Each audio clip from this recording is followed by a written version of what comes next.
Assalamualaikum warahmatullahi wabarakatuh. Alhamdulillahirabbil alamin. Alhamdulillah wassalatu wassalamu ala ibadihi alladziina istafa. Alhamdulillah wa syukrulillah. Kita berkumpul lagi di tempat yang diberkahi oleh Allah Subhanahu wa taala masjid Al-Aniyah di waktu yang berkah. Meskipun cuacanya susah, meskipun Masya Allah seduknya luar biasa, tetapi insya Allah sebagaimana cuacanya juga luar biasa, pahala kita insya Allah luar biasa. Di dalam hadis yang sahih kata Rasulullah SAW, Inna 'idhamal jaza min 'idhamil bala.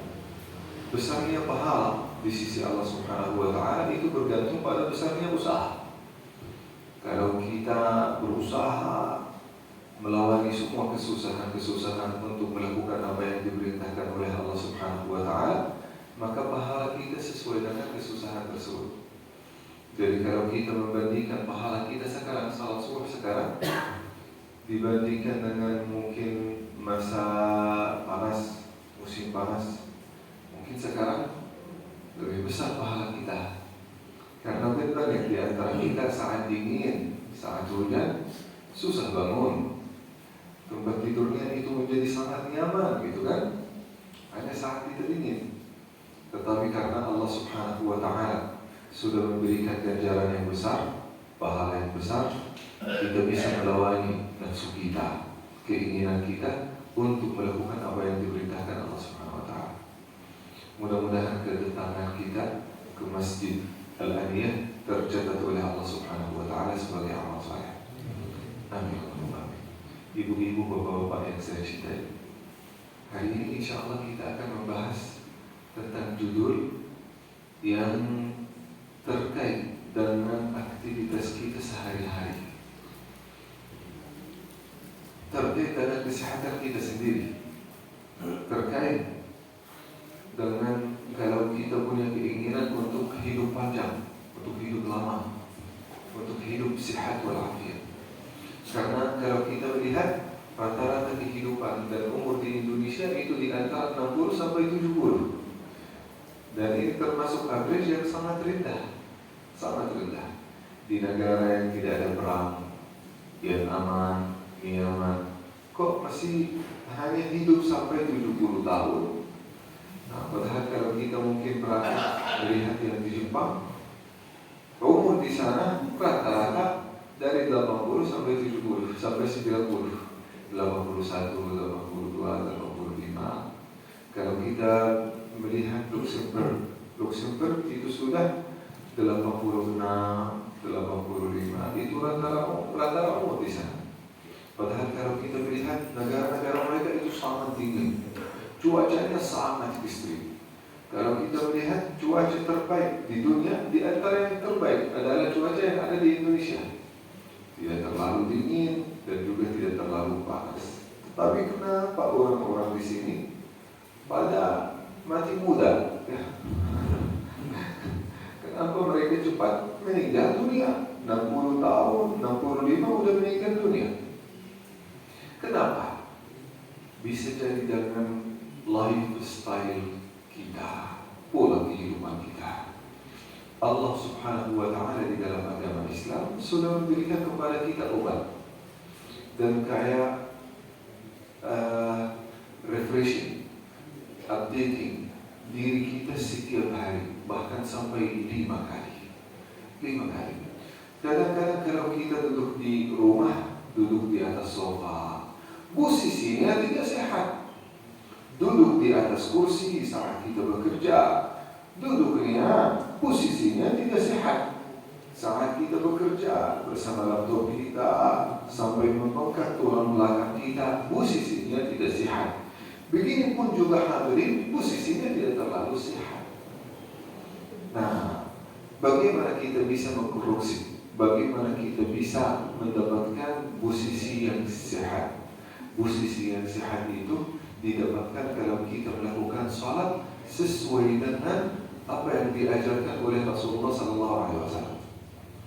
Karena hampir 90% di antara kaum muslimin dan muslimat kalau melakukan salat, terlihat rukuk, terlihat sujud, terlihat membacakan Al-Quran, membacakan surat Al-Fatihah, tasbih, tahmid, bahkan tasyahud, salam.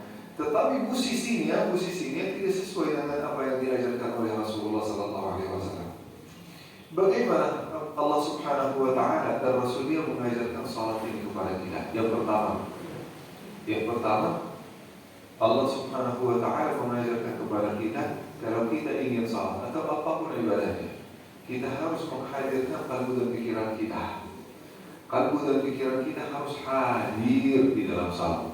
Bukan kita hadir secara jasad, badan kita hadir untuk melakukan salat, terlihat sujud, rukuk dan tasyahud, tetapi akal kita, pikiran kita, hati kita itu di dunia lain.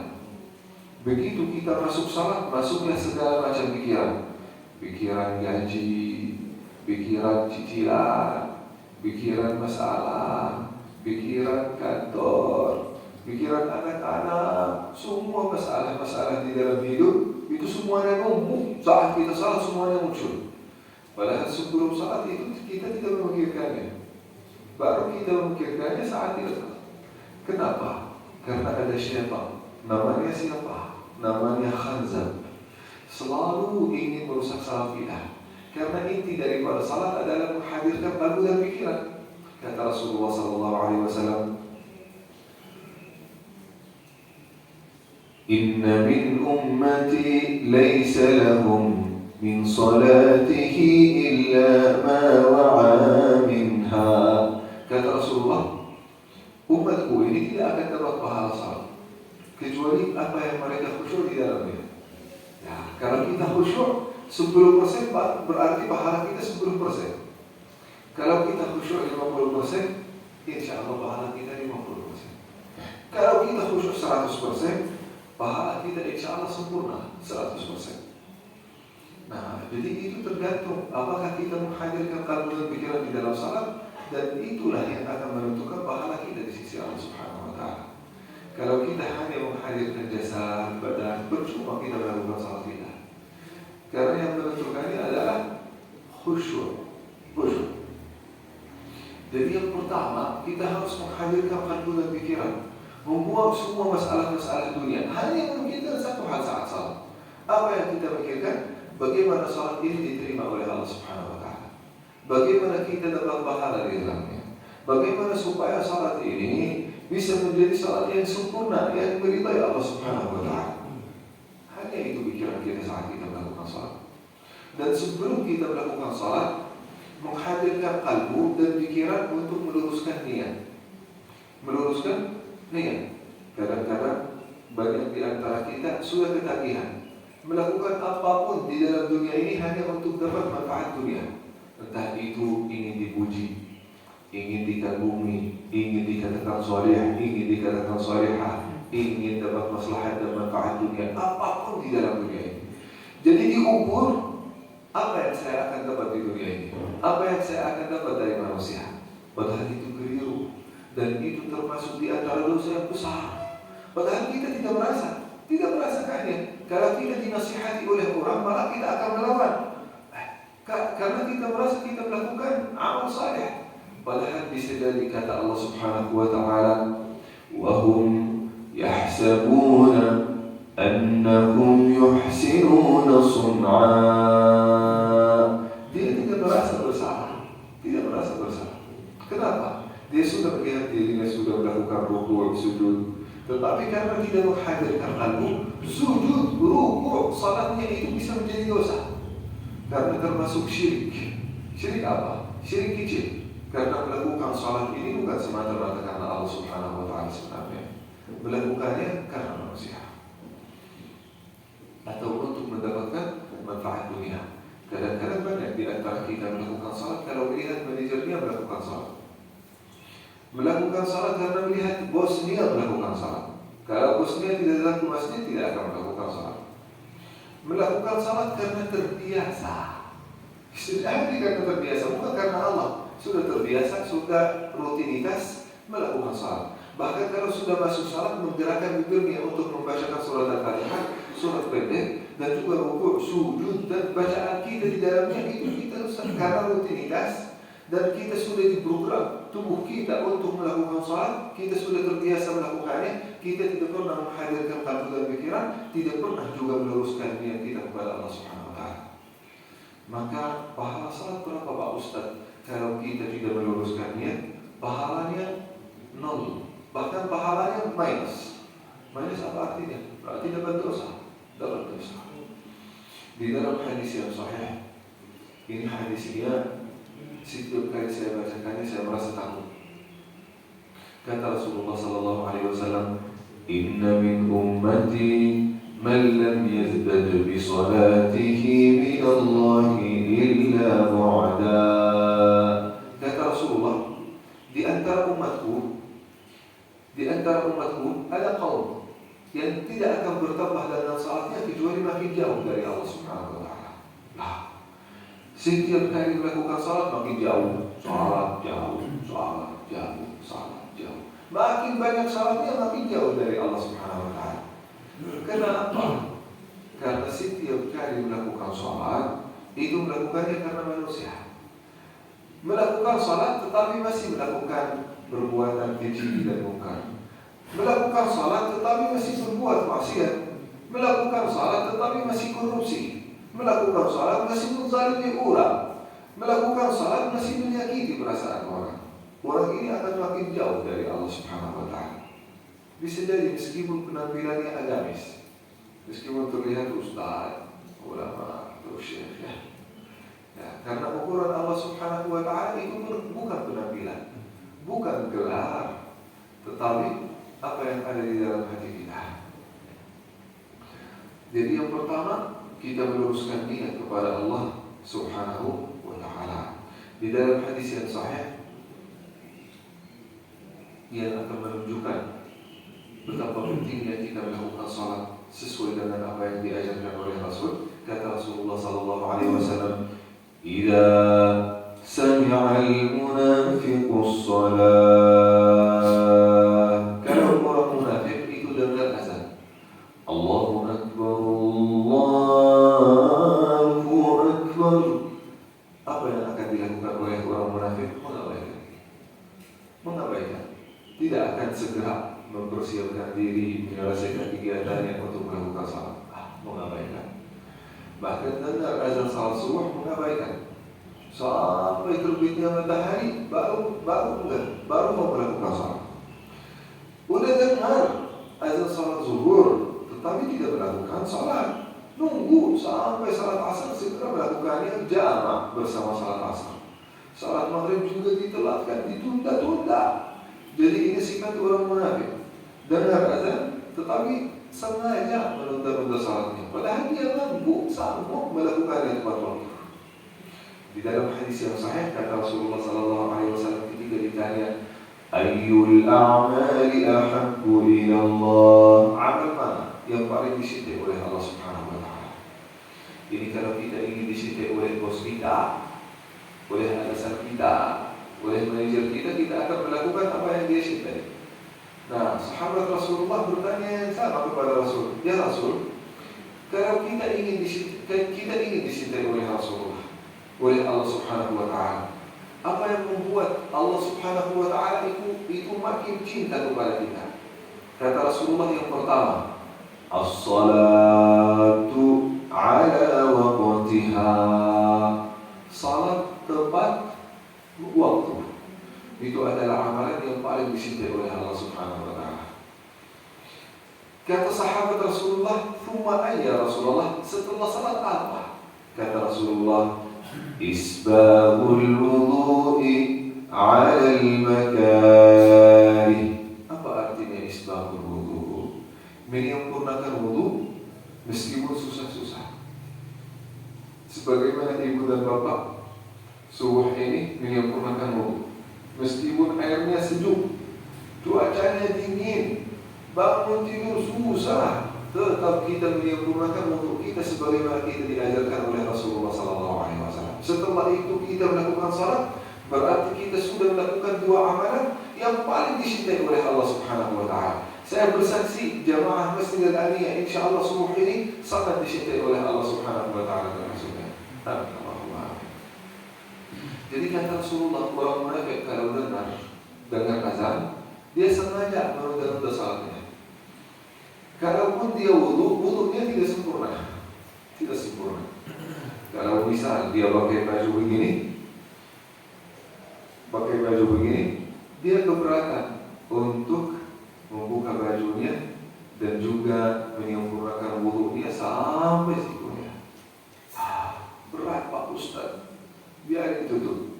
Kalau mungkin akhwat perempuan pakai skincare atau make up yang waterproof, mungkin ada beberapa skincare dan make up yang bukan waterproof, jadi bisa menembuskan air ke kulit, itu tidak ada masalahnya.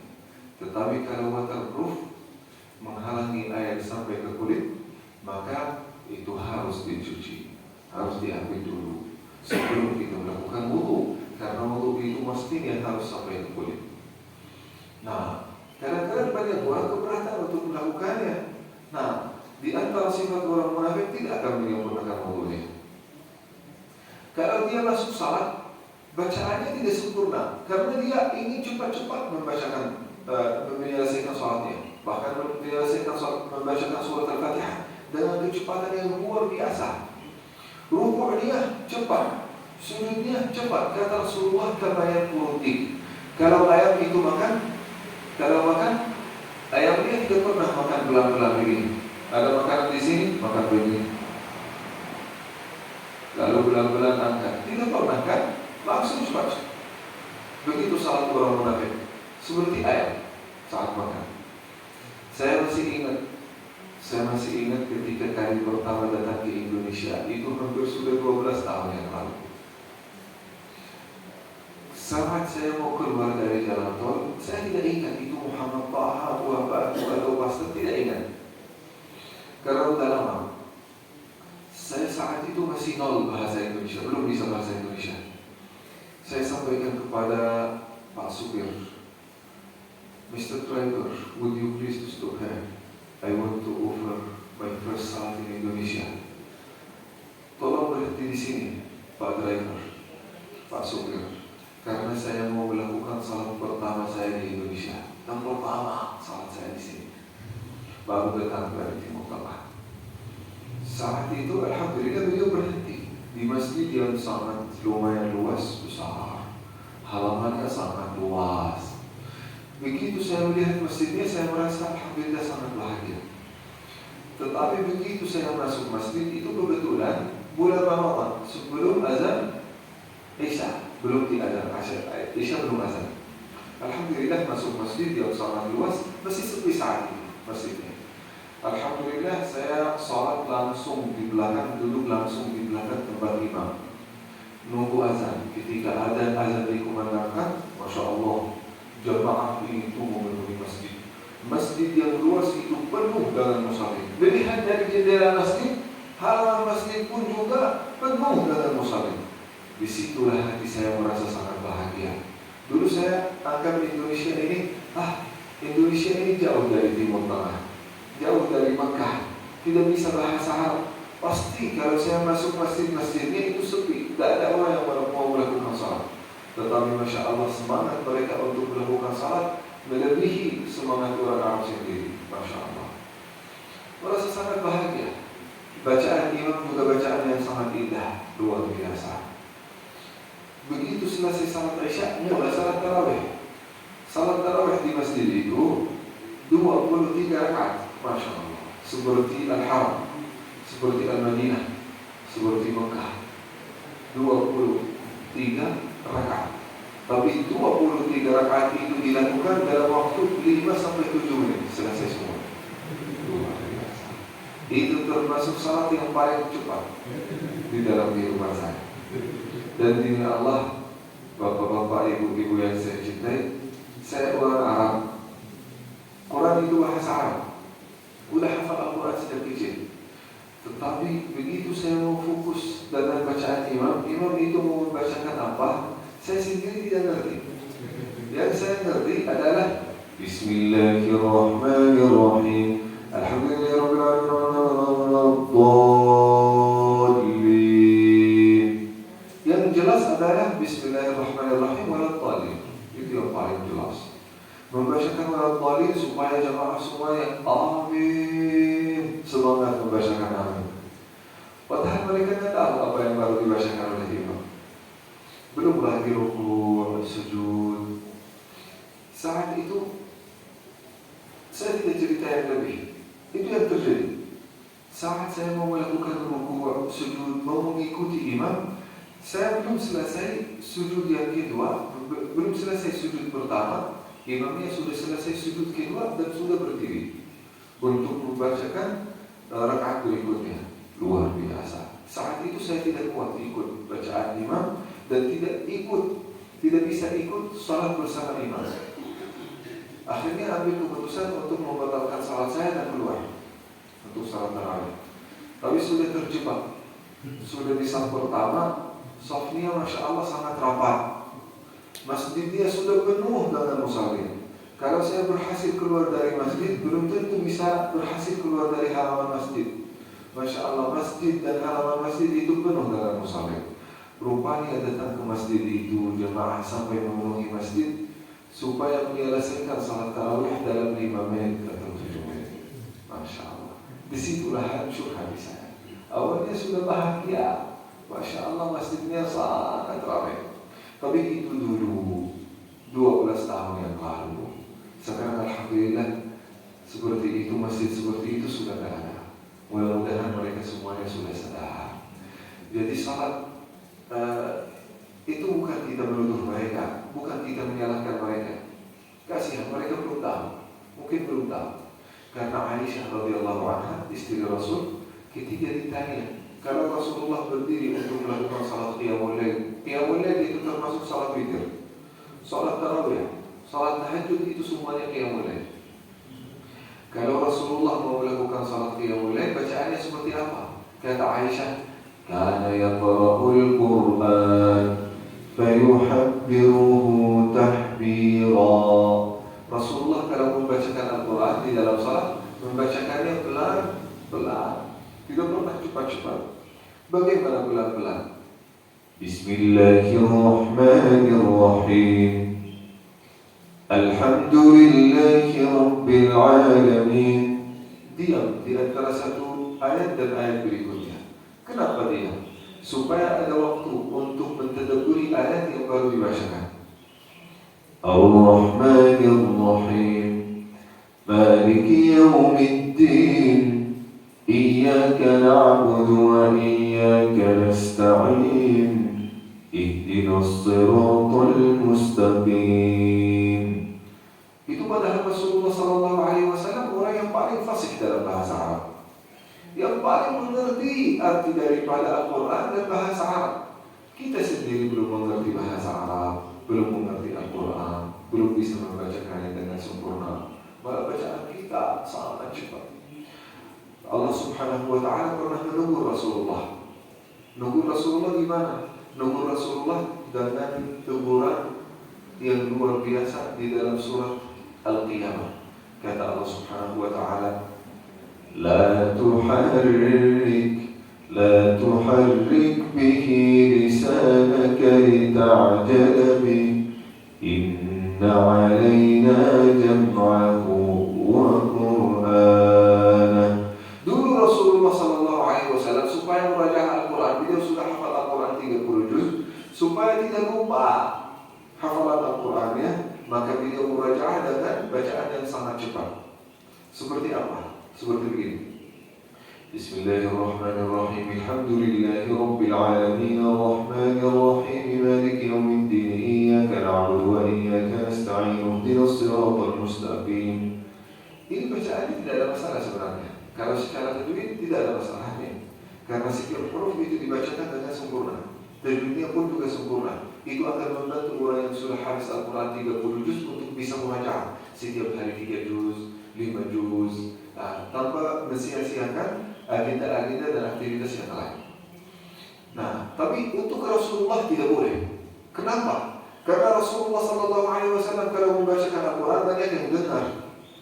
Kalau membacakan Al-Quran banyak yang ingin mentadabburi. Kalau membacakan Al-Quran banyak orang yang ingin mempelajari dari Rasulullah SAW. maka harus membacakannya dengan pelan-pelan. Itu perintah Allah Subhanahu wa Ta'ala kepada Rasulnya. Jadi para ulama menyebutkan ada 3 tahap. 3 tahap untuk kecepatan atau 3 mode kecepatan di dalam bacaan Al-Quran. Yang pertama adalah namanya at-tahqiq. Pernah dalam tentang at-tahqiq? At-tahqiq ini baca pelan-pelan. Gini caranya. Bismillahirrahmanirrahim. Alhamdulillahi Rabbil Alamin. Ar-Rahmanir-Rahim. Ini namanya at-tahqiq. Pelan-pelan. Dan sebenarnya tidak cocok untuk membacakan begini dalam salat tarawih, supaya jamaah itu tetap semangat. Harus lebih cepat sedikit. Cepat sedikit itu seperti apa? At-tadwir. Tadwir seperti bacaan Al-Hudayfi, seperti Asy-Syuraim, seperti As-Sudais. Itu namanya at-tadwir. Bismillahirrahmanirrahim. Alhamdulillahi Rabbil Alamin. Ar-Rahmanir-Rahim. Maliki yawmiddin. Iyyaka na'budu wa iyyaka nasta'in. Ihdinas siratal mustaqim. Siratal ladzina an'amta 'alaihim ghairil maghdubi 'alaihim waladdallin. Ini namanya tadwir. Ada juga yang namanya al-hadr. Seperti yang tadi saya bacakan, yang paling cepat itu. Itu boleh kalau kita membacakannya untuk diri kita sendiri dan kita sudah jago dalam bacaan Al-Quran, kita sudah hafal Al-Quran dan ingin kita murajaah Al-Quran. Itu namanya al-hadr. Bismillahirrahmanirrahim. Alhamdulillahi Rabbil Alamin. Ar-Rahmanir-Rahim. Maliki yawmiddin. Iyyaka na'budu wa iyyaka nasta'in. Ihdinas siratal mustaqim. Siratal ladzina an'amta 'alaihim ghairil maghdubi 'alaihim waladdallin. Lihat, panjang tetap panjang, makharij tetap, tajwidnya tetap sempurna. Itu namanya al-hadr. Al-hadr. Tidak boleh. Yang pertama tidak dianjurkan untuk dibacakan di dalam salat. Yang terakhir, yang ketiga tidak dianjurkan. Yang paling dianjurkan adalah yang kedua, yaitu at-tadwir. Tidak terlalu cepat dan tidak terlalu pelan. Kalau mungkin bacaan orang itu yang melakukan salat 23 rakaat dalam 5 menit, itu bacaan apa? Itu bukan tahqiq, bukan tadwir, bukan juga hadr. Itu termasuk bacaan ekspres, saking cepatnya. Bukan, tidak termasuk di antara bacaan yang dianjurkan di dalam Al-Quran. Maka kalau salat orang munafik itu ingin melakukannya cepat-cepat, sebagaimana yang disampaikan oleh Rasulullah. Tetapi insya Allah saya sangat kita semuanya husnuzan, semua orang yang melakukan salat tarawih dengan cepat itu karena mereka belum tahu, bukan karena mereka secara sengaja ingin melanggar aturan Allah Subhanahu wa Ta'ala dan Rasulnya, karena mereka tidak tahu. Perlu dinasihati. Bisa jadi itu kesalahan kita sendiri. Kita belum menasihati mereka. Kita belum memberikan masukan kepada mereka. Kata Rasulullah SAW, wa idza sami'a al-mu'minu shalah. Kalau orang beriman itu dengar salat. Apa yang dia akan lakukan? Dia akan segera melakukan salatnya. Karena dia merasa ketika dia dengar muazzin membacakan hayya 'alas shalah,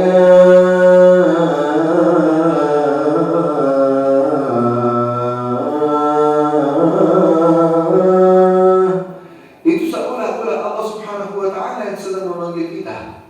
Jadi orang beriman benar-benar merasakan itu. Allah memanggil saya. Masa saya mengabaikan? Maka karena itu panggilan Allah Subhanahu wa Ta'ala akan dipenuhi. Dipenuhi di mana? Di tempatnya. Muazzin itu memanggil dari mana? Memanggil dari masjid. Maka orang beriman akan berusaha untuk datang ke masjid semampunya. Kalau tidak bisa di masjid, tidak apa-apa. Dimanapun. Kata Rasulullah, kata Allah Subhanahu wa Ta'ala, wa fa'ainama tuwallu fathamma wajhullah. Dimanapun kita bisa melakukan salat boleh. Bahkan Umar bin Khattab melakukan salat itu di dalam gereja. Di dalam gereja sendiri Rasul Umar bin Khattab melakukan salatnya. Di mana itu? Saat membuka Baitul Maqdis. Palestina itu saat dikuasai oleh Umar bin Khattab, saat itu tidak ada masjid. Tetapi ada Kanisatul Qiyamah, gereja yang paling tua di sana, namanya Gereja Hari Kiamat. Di sana dekat dari Baitul Maqdis, dekat dari Al-Masjidul Aqsa, yang sekarang Masjidul Aqsa. Umar bin Khattab melakukan salat bersama sahabatnya di dalam gereja. Jadi dimanapun asal tempat itu suci, tidak najis, boleh kita melakukan salat di dalamnya. Orang beriman akan segera melakukan salatnya, segera menyempurnakan wudunya sebagaimana tidak diajarkan oleh Rasulullah SAW. Kalau berdiri, maka berdirinya sempurna. Kalau membacakan, maka bacaannya sempurna. Kalau rukuknya sempurna, sujudnya sempurna, tasyahudnya sempurna, sampai membacakan Assalamualaikum warahmatullahi Assalamualaikum warahmatullah. Kata Rasulullah SAW, maka salatnya akan terangkat kepada Allah Subhanahu wa Ta'ala dalam bentuk cahaya, akan menjadi cahaya yang mendoakan kita sampai hari kiamat. Doanya apa? Doanya sangat romantis. Doanya hafizakallahu kama hafiztani. Kata Rasulullah SAW, salat ini akan mendoakan kita sampai hari kiamat. Dan doa itu akan berulang-ulang. Doanya apa? Hafizakallah. Semoga Allah menjagamu, semoga Allah melindungimu, semoga Allah menjagamu sebagaimana engkau menjaga aku. Luar biasa. Itu salat. Kita baru menyelesaikan salat subuh. Salat subuh ini kalau kita melakukannya sesuai dengan apa yang diajarkan oleh Rasulullah SAW, maka kata Rasulullah, salat subuh ini akan mendoakan kita sampai hari kiamat. Luar biasa. Jadi itu yang akan membuat seseorang masuk surga jalur salat. Karena selalu didoakan oleh amal salehnya. Selalu asal kita menyempurnakan salat kita. Mohon maaf ibu-ibu, bapak-bapak, banyak di antara kita kadang-kadang geroncang kalau mau melakukan syariat Islam dan berita-berita Allah Subhanahu wa Ta'ala, salatnya belum sempurna. Dia sudah berani menjadi mubaligh, dia sudah berani menjadi ustaz, dia sudah berani mau mengamalkan amal-amal yang mungkin tidak utama dalam agama Islam, dan meninggalkan yang paling utama. Yang paling utama dan yang paling pertama setelah masuk agama Islam adalah salat. Bahkan kata Rasulullah SAW, kalau salat ini berantakan, salat kita ini tidak sempurna, maka semua amal selain salat akan ikut menjadi berantakan. Kalau salat kita tidak diterima, maka semua amal selain salat tidak akan diterima oleh Allah Subhanahu wa Ta'ala. Luar biasa, sangat menakutkan. Jadi langkah pertama untuk menyempurnakan salat kita, jaga penampilan, bukan penampilan, bukan peci, bukan jenggot, bukan kumis, bukan. Yang paling pertama adalah salat. Salat kita sudah sempurna, insya Allah setelah itu amalan selain salat insya Allah akan gampang kita menyempurnakannya. Maka orang beriman itu kalau melakukan salat berusaha untuk sempurna. Biarpun salatnya itu sederhana, nggak apa-apa sederhana. Meskipun saat salat dia salat sendirian pendek sekali salatnya, nggak apa-apa. Yang penting kita melatih diri bertahap-tahap supaya salat kita itu sesuai dengan apa yang diajarkan oleh Rasulullah dan oleh Allah dan Rasulnya. Nah, itu supaya kita tahu betapa pentingnya salat di sisi Allah Subhanahu wa Ta'ala. Bahkan kalau hari kiamat, kalau kita dibangkitkan, pertanyaan yang tertuju kepada kita yang paling pertama adalah bagaimana salatmu? Bagaimana salatmu? Kata Rasulullah, "Fa'in saluhat sa'iru amali, wa in fasudat sa'iru amali." Kalau salatnya alhamdulillah diterima oleh Allah Subhanahu wa Ta'ala, maka insya Allah amal saleh yang lain akan diterima. Itu yang pertama. Kalau tidak diterima, maka semua amal selain salat tidak akan diterima. Karena seseorang di antara kita akan dinilai dengan rukun tiang yang paling pertama dan utama dalam agama Islam, yaitu salat. Di dalam hadis yang sahih, ini kita pertemuan kita semuanya ini insya Allah ayat dan hadis, bukan kata saya, bukan kata ulama, bukan kata MUI, bukan kata ulama bersamakan. Bagaimana kata Allah Subhanahu wa Ta'ala di dalam Al-Quran, dan bagaimana apa yang dikatakan oleh Rasulullah SAW. Kata Rasulullah di dalam hadis yang sahih, inti daripada segala hal di dalam dunia ini adalah Islam. Kata Rasulullah, Rasul Amril Islam. Dari kehidupan kita ini, intinya adalah Islam, agama. Oleh karena itu, setiap kali kita melakukan satu kegiatan, setiap kali kita melakukan satu ikhtiar, kita harus menilainya dan evaluasinya dan mengukurnya dari ukuran agama Islam. Misal, saya berteman sama orang ini, apakah pertemanan ini akan menjadikan agama saya lebih kuat atau tidak? Kalau menjadikannya lebih kuat, lanjut. Kalau menghancurkan agama saya, maka harus evaluasi ulang. Nah, saya masuk bisnis ini. Bisnis ini menguatkan hubungan saya dengan Allah Subhanahu wa Ta'ala atau menjauhkan. Kita harus evaluasi. Saya nikah sama orang ini, kita evaluasi juga sama. Saya bangun rumah di tangga ini, di komplek ini, apakah mendekatkan saya kepada Allah Subhanahu wa Ta'ala atau tidak? Itu semuanya harus menjadi pola kehidupan kita.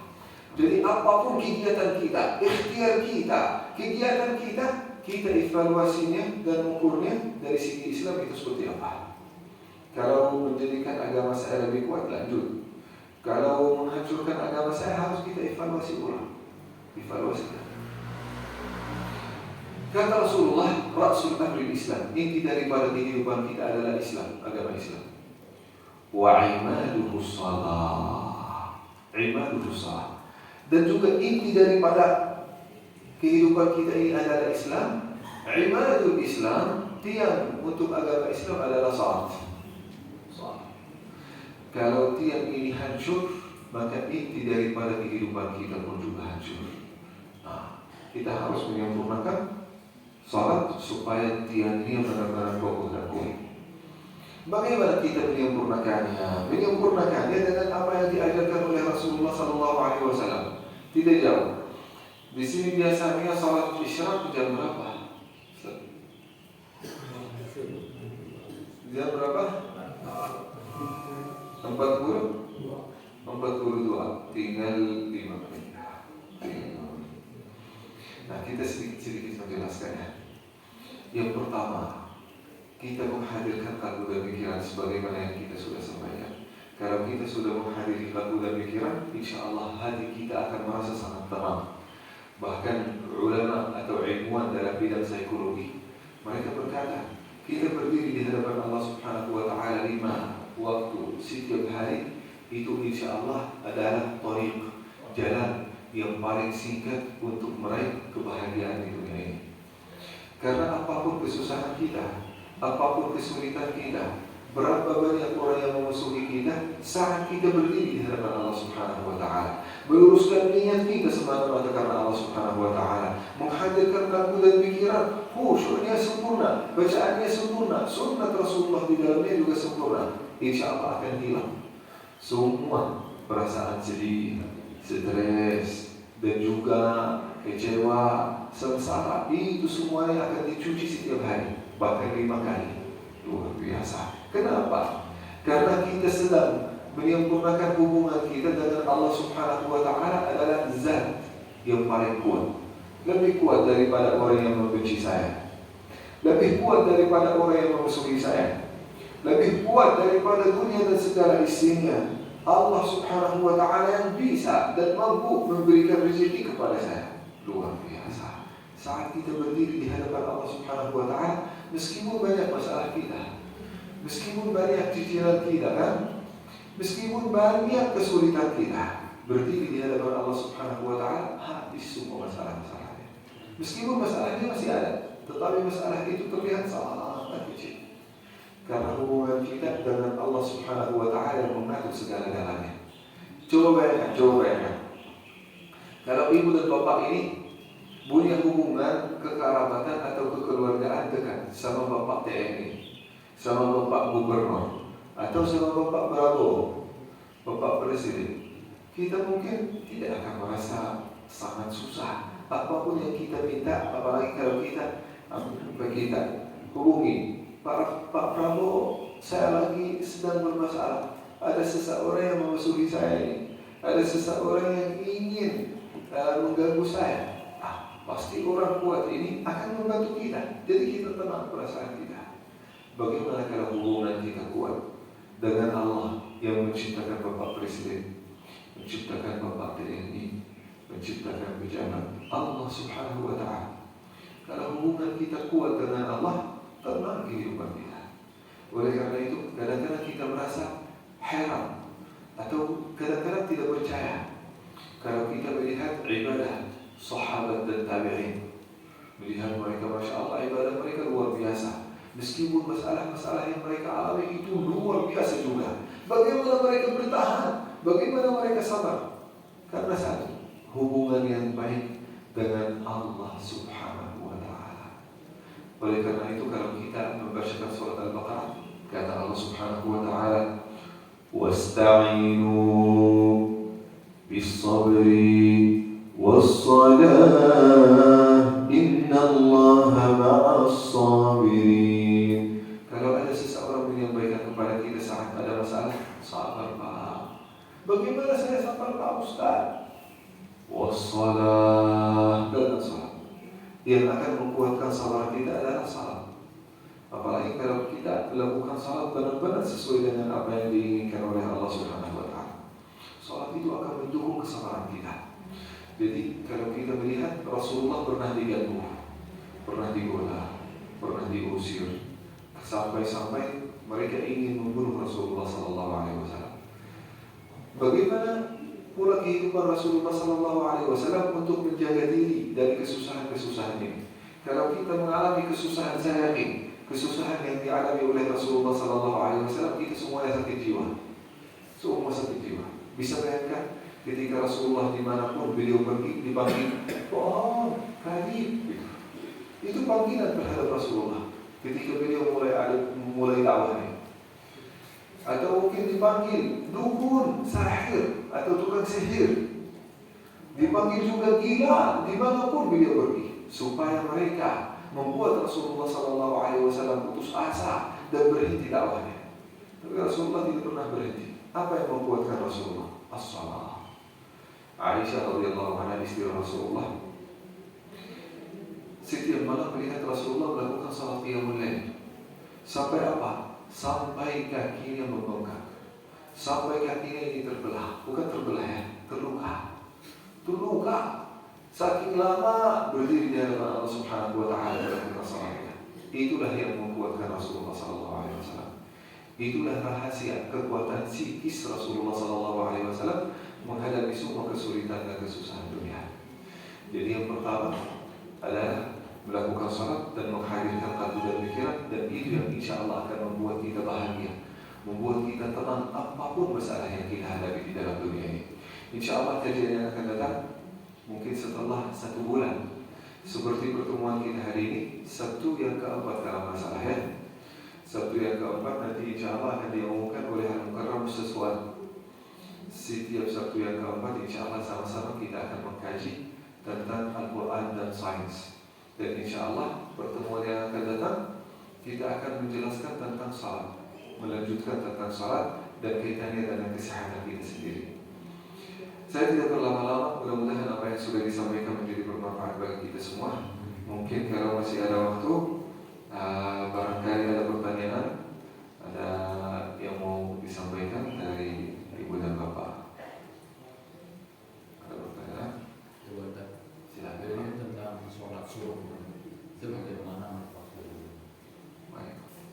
Untuk waktunya, baik, salat syuruk itu karena waktunya itu salat syuruk, namanya salat syuruk karena dilakukan saat terbitnya matahari. Kalau dilakukan jam 8, jam 9, jam 10 sah-sah saja, tetapi namanya salat duha jadinya. Jadi salat syuruk dan salat duha itu menurut beberapa ulama itu satu salat. Tetapi kalau dilakukan awal waktu namanya syuruk, saat terbitnya matahari. Bukan saat banget, saat terbitnya matahari kita nunggu 10 menit dari terbitnya matahari melakukan syuruk. Dan biasanya di dalam kalender yang sudah benar-benar diakui oleh Kementerian Agama, itu sudah boleh kita melakukan syuruk sesuai dengan jam yang sudah tertulis.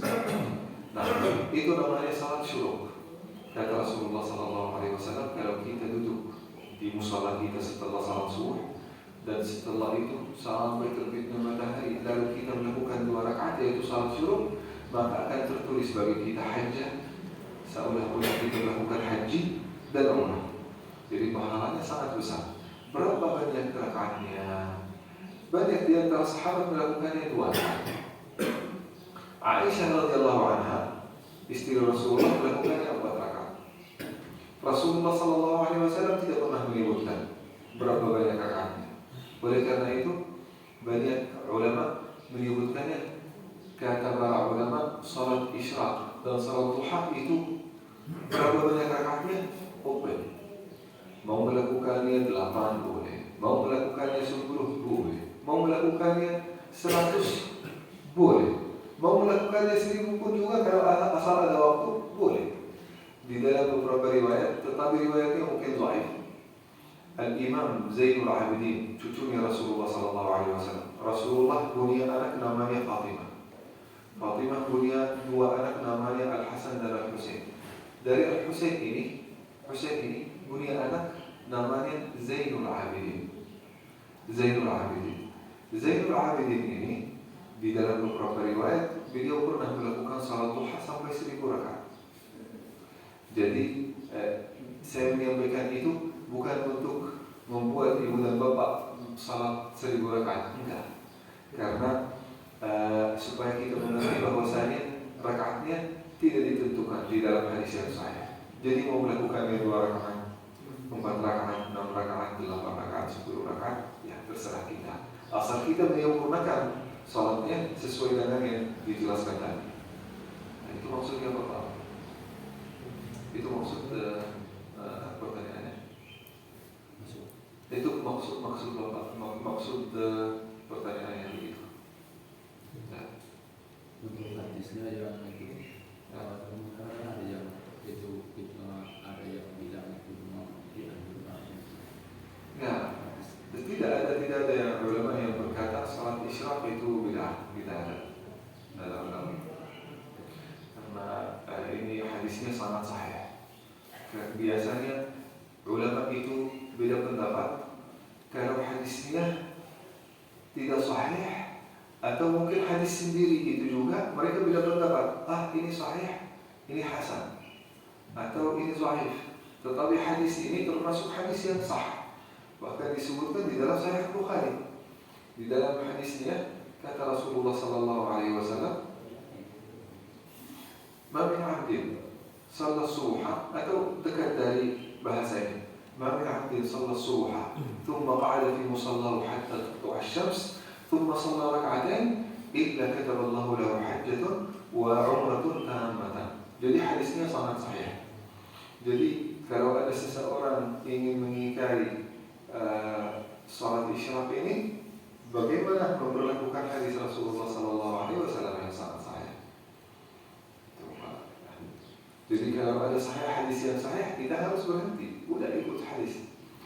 Kecuali kalau misal hadisnya dhaif, hadisnya masih ada beberapa ulama yang berkata ini hadis hasan, ini hadis yang dhaif, baru saat itu boleh kita menolak, saat itu.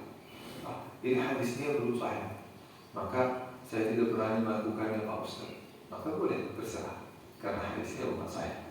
Hadis yang dhaif seperti apa Pak? Seperti apa? Hadis yang dhaif seperti kata Rasulullah SAW di dalam hadisnya,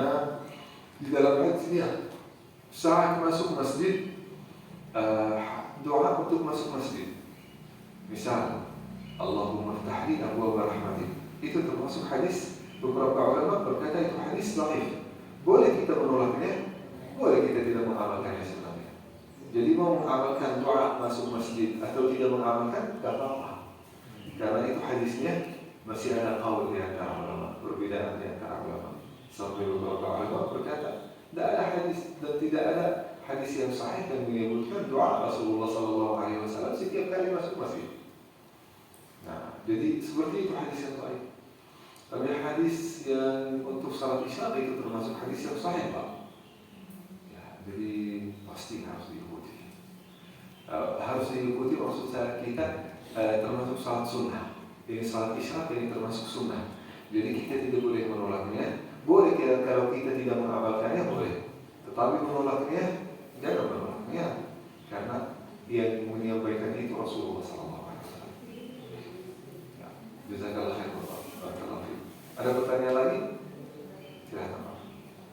Mengenai sholat suruh, Pak, apakah harus dilakukan di masjid atau tempat lain? Baik.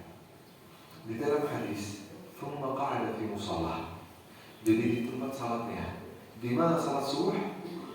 Di mana salat subuh kita duduk di musalla. Jadi bapak-bapak sudah melakukan salat di Masjid Al-Aniyah 1. Duduk di dalam Masjid Al-Aniyah sampai terbitnya matahari. Itu musallahnya.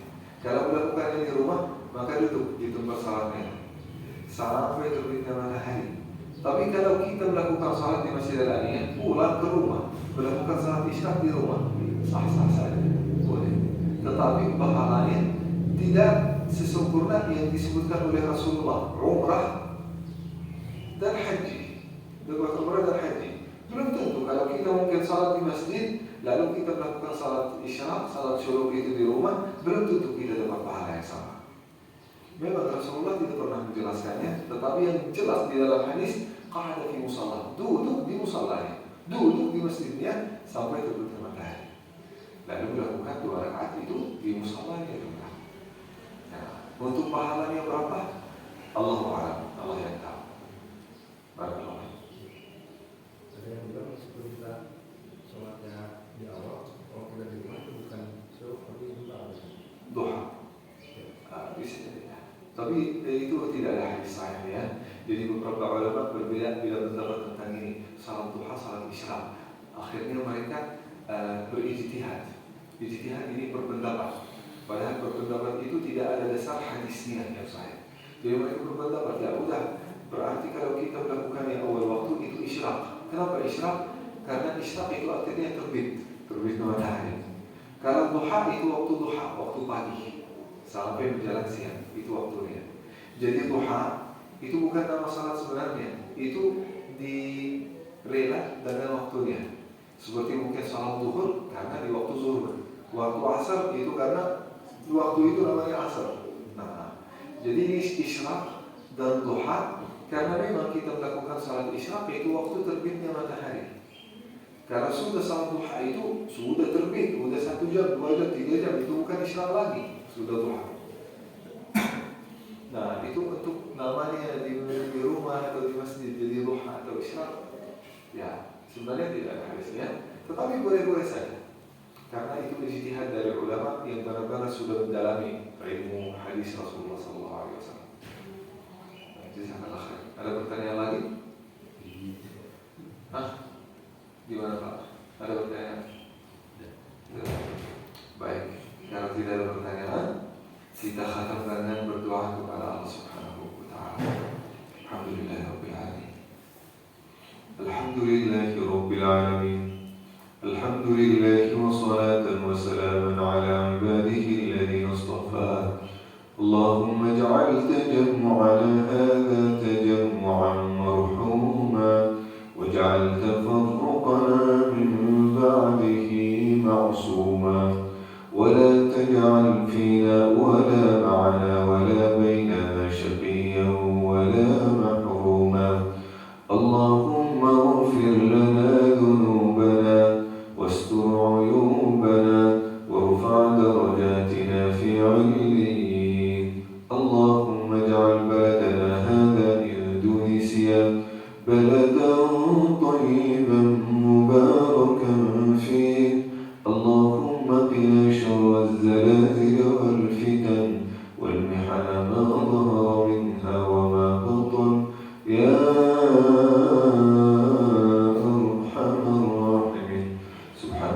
رب العزة عما يصفون وسلام على المرسلين والحمد لله رب